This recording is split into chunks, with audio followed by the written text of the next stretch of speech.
cómo la cruz influye en algunos momentos de la vida de ciertos hombres.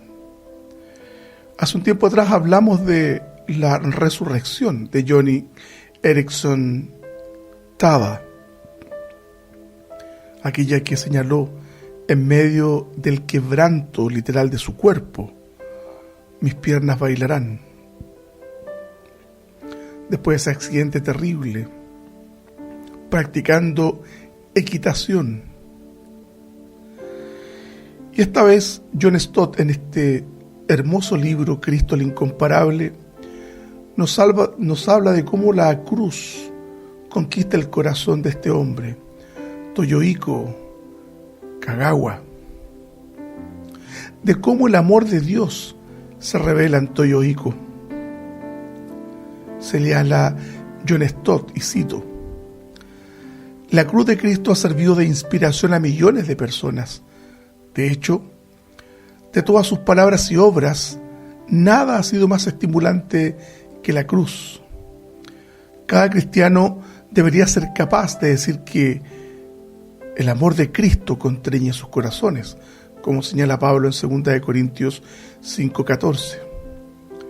Es decir, que no nos deja elección, o incluso nos oprime con fuerza para que tomemos la determinación de no seguir viviendo para nosotros mismos, sino para aquel que murió por nosotros. El ejemplo señala John Stott en esta hermosa obra Cristo el Incomparable.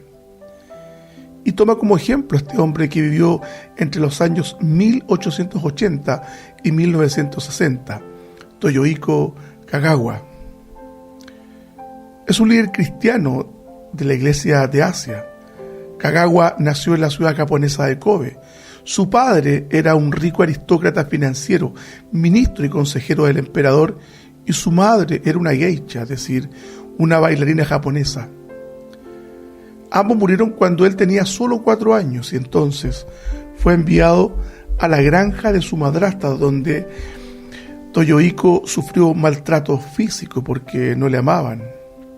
Y su presencia ciertamente no era deseada, nos señala John Stott.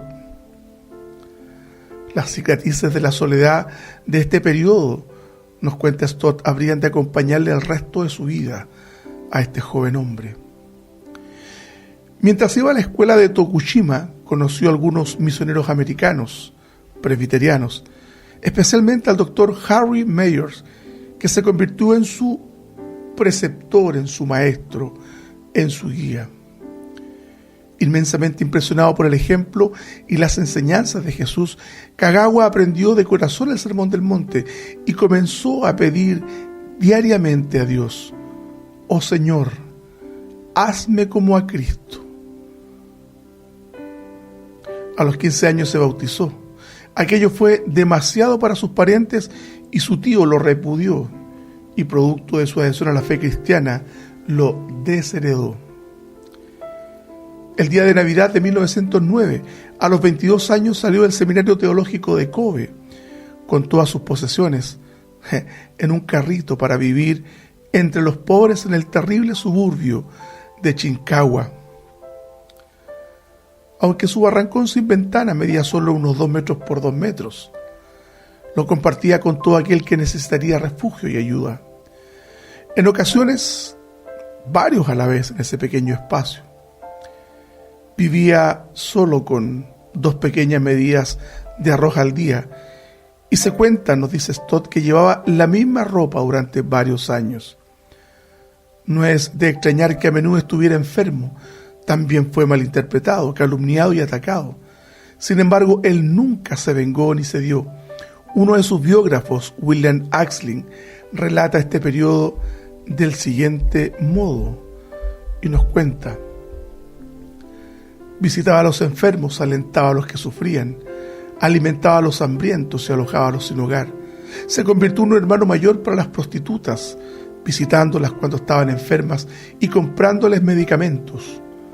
Los padres iban en busca de él para un consejo, los jóvenes le llevaban sus complicados problemas, los criminales hacían de él su padre confesor, los niños se aglomeraban a su alrededor. Estas experiencias, junto con sus continuos estudios en el seminario, le convencieron de la necesidad de pasar de la filantropía a la acción social. De modo que, cuando los estibadores de Kobe declararon la huelga y le pidieron orientación, Kagawa les organizó, los ayudó, los educó y junto a ellos conformaron el primer sindicato de estibadores de Japón. También hizo suya la causa de los agricultores y granjeros, arrendatarios, y les ayudó a crear la primera cooperativa de agricultores y granjeros a escala nacional. Por su solidaridad con los obreros, Kagawa fue calificado de agitador. La policía le puso en su lista negra. Los detectives le seguían a todas partes y en su momento fue arrestado, arrastrado a la comisaría y encarcelado durante 13 años. Oiga bien, 13 años. Sin embargo, incomodado por sus escritos, el gobierno anunció su intención de abolir los suburbios en las 6 mayores ciudades de Japón. Tras el terrible terremoto que destruyó Yokohama y 3/4 partes de Tokio, cobrando la vida de más de 100.000 personas, Kagawa participó activamente en su reconstrucción. Sin embargo, nunca perdió su celo evangelizador. En 1928 tuvo la visión de 1 millón de japoneses convirtiéndose a Cristo, y el tema central de su predicación era la cruz de Cristo como la revelación del amor de Dios. Antes de la Segunda Guerra Mundial, nos cuenta Stott, Kagawa fue arrestado 3 veces acusado de difundir propaganda subversiva, pero tras la guerra, que para él fueron 4 años de profunda angustia, el primer ministro de Japón le pidió ayuda con estas palabras. Escuche bien. Solo Jesucristo pudo amar a sus enemigos.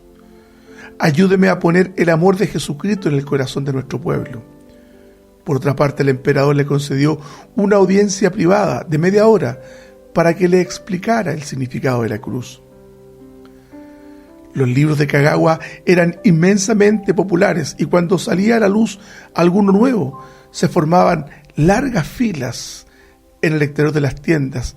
De un modo u otro, todas sus obras se referían a la cruz. En primer lugar, aunque no formuló con claridad sus creencias respecto a la expiación y la redención, Kagawa se pronunció con contundencia en el sentido de que Cristo se ofreció por el pecado de los demás. Solo el pecador que llora por sus pecados puede aquilatar la maravilla de su amor, señalaba él. Para mí, como hijo del pecado que soy, su amor redentor llena y estremece cada fibra de mi ser. Enardece en mi interior un punzante sentido de gratitud, nos señala Kagawa, citado por Stott.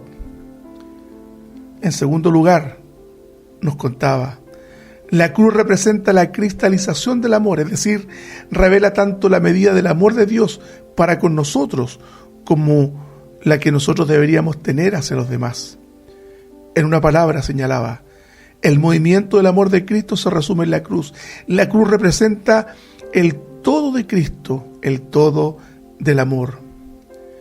En tercer lugar, Kagawa vio en la cruz algo completamente excepcional.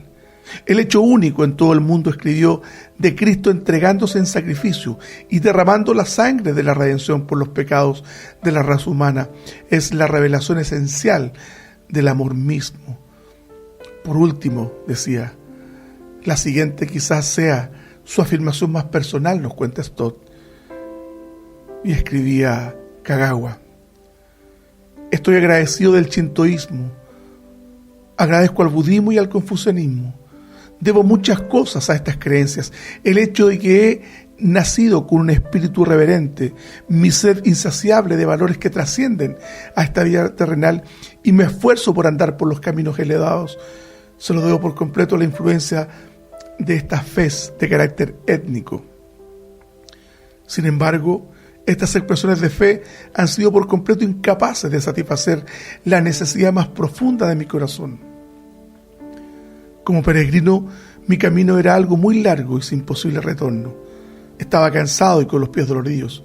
Me movía errante por un mundo lúgubre y tenebroso, cargado de tragedias. Las lágrimas eran mi pan de día y de noche. El budismo enseña compasión, pero desde el comienzo de los tiempos, ¿quién ha podido decir: esta es mi sangre del nuevo pacto, que es derramada por muchos para remisión de pecados? Sin responder esta pregunta dejamos a Kagawa. Su credo era, nos señala Stott, la cruz es la médula del cristianismo. Y su himno favorito era: Jesús, manténme cerca de la cruz. ¿Cuál es el valor que usted le da a la cruz? ¿Qué contornos tiene la cruz que usted carga? ¿Qué medidas, qué peso tiene la cruz que usted lleva? ¿Una pequeña para esconderla cuando es necesario? ¿O una de colores para que pueda aquilatarse las demandas del mundo? Lo cierto, mis hermanos, es que la cruz es la expresión del amor de Cristo por una humanidad caída. ¿Cómo es su cruz? ¿Cómo es mi cruz?